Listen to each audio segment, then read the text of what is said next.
Is opportunity monopolized? No man is kept poor because opportunity has been taken away from him, because other people have monopolized the wealth and have put a fence around it. You may be shut off from engaging in business in certain lines, but there are other channels open to you. Probably it would be hard for you to get control of any of the great railroad systems. That field is pretty well monopolized. But the electric railway business is still in its infancy and offers plenty of scope for enterprise.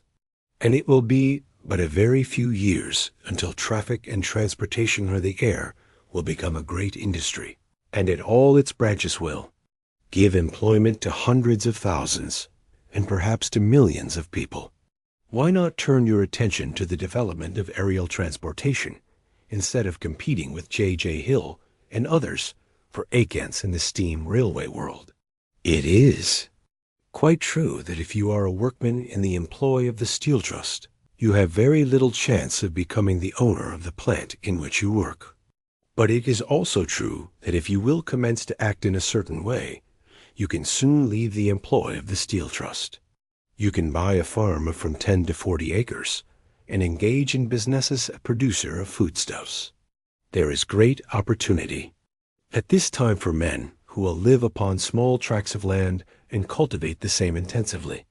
Such men will certainly get rich. You may say that it is impossible for you to get the land, but I am going to prove to you that it is not impossible, and that you can certainly get a farm if you will go to work in a certain way. At different periods, the tide of opportunity sets in different directions, according to the needs of the whole and the particular stage of social evolution which has been reached.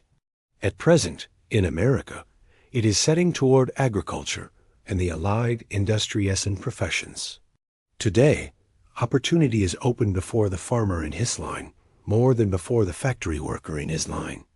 It is open before the businessman who supplies the farmer more than before the one who supplies the factory worker, and before the professional man who waits upon the farmer more than before the one who serves the working class. There is abundance of opportunity for the man who will go with the tide instead of trying to swim against it. So the factory workers, either as individuals or as a class, are not deprived of opportunity. The workers are not being kept down by their masters. They are not being ground by the trusts and combinations of capital. As a class, they are where they are because they do not do things in a certain way.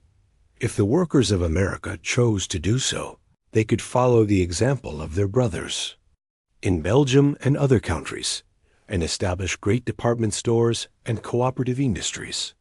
They could elect men of their own class to office and pass laws favoring the development of such cooperative industries. And in a few years, they could take peaceable possession of the industrial field. The working class may become the master class whenever they will begin to do things in a certain way. The law of wealth is the same for them as it is for all others. This they must learn, and they will remain where they are as long as they continue to do as they do.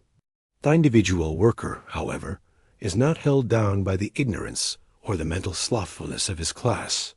He can follow the tide of opportunity to riches, and this book will tell him how no one is kept in poverty by a shortness in the supply of riches. There is more than enough for all. A palace as large as the Capitol at Washington might be built for every family on earth from the building material in the United States alone. And under intensive cultivation, this country would produce wool, cotton, linen, and silk enough tackcloth each person in the world, finer than Solomon was arrayed in all his glory, together with food enough to feed them all luxuriously. The visible supply is practically inexhaustible, and the invisible supply really is inexhaustible. Underscore everything you see on earth is made from one original substance, out of which all things proceed. Underscore new. Forms are constantly being made, and older ones are dissolving. But are shapes assumed by one thing. There is no limit to the supply of formless stuff or original substance. The universe is made out of it, but it was not all you said in making the universe. The spaces in, through, and between the forms of the visible universe are permeated and filled with the original substance, with the formless stuff, with the raw material of all things. 10,000 times as much as has been made might still be made, and even then we should not have exhausted the supply of universal raw material. No man, therefore, is poor because nature is poor, or because there isn't enough to go around. Nature is an inexhaustible storehouse of riches. The supply will never run short. Original substance is alive with creative energy and is constantly producing more forms. When the supply of building material is exhausted, more will be produced.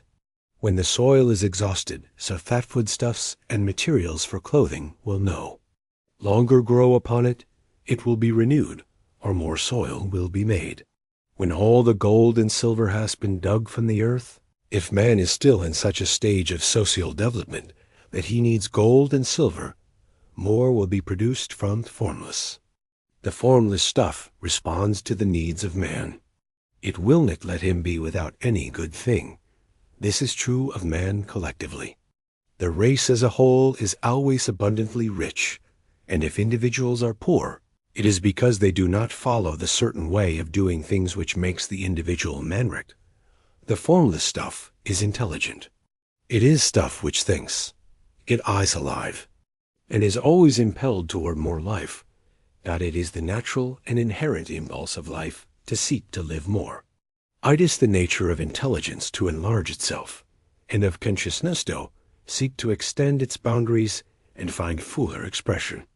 The universe of forms has been made by formless living substance, throwing its into form in order to express itself more fully. The universe is a great living presence, always moving inerrantly toward more life and fuller functioning. Nature is formed for the advancement of life. Its impelling motive is the increase of life. For this cause, everything which can possibly minister to life is bountifully provided. There can be no lack unless God is to contradict himself and nullify his own works.